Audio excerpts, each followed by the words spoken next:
This morning was one of the coolest we've seen so far this fall season. Look at those inland spots down into the 30s for us here early this morning. Talking about 40s closer to the coast. Will be a little bit warmer than this tomorrow morning, but still looking at chilly conditions here over the next 24 hours. And part of the reason for that was nothing but clear skies during the overnight hours here, and that's continuing that trend as we head on in through this afternoon.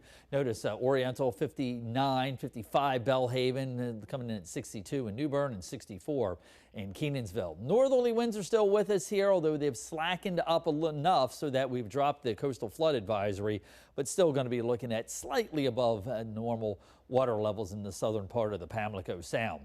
As we go overnight tonight, though, those winds really do slack off. The high pressure kind of starts to slide over us here, and as a result, we'll see very light winds across the area for later tonight. As we head into tomorrow morning, those winds start to turn a little bit more west-southwesterly, and that's going to allow us to start to warm up. So today, kind of like what we saw yesterday, looking at those temperatures, mid to maybe upper 60s, talking about low to mid 60s along the coast. Still continued on the chilly side. We'll check in with overnight temperatures tonight. Like I said, a little bit warmer than where we were last night. And part of that has to do with some high level clouds that will start to build in here after sunset and should be out of here by noontime tomorrow.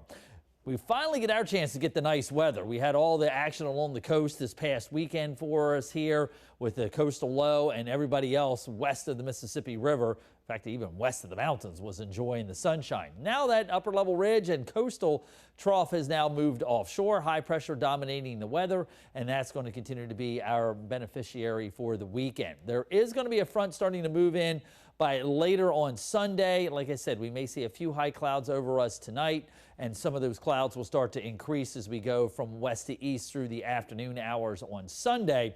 But that front really does start to move through here. There's a chance we could see some light scattered showers, but I don't expect to see much more than maybe a wetting of the dust, if you will, at that. Now, the ironic part about it is the coastal low that we had last week, Hurricane Center wasn't looking at it. Well, now they've X'd it. This is the remnant low sitting out here.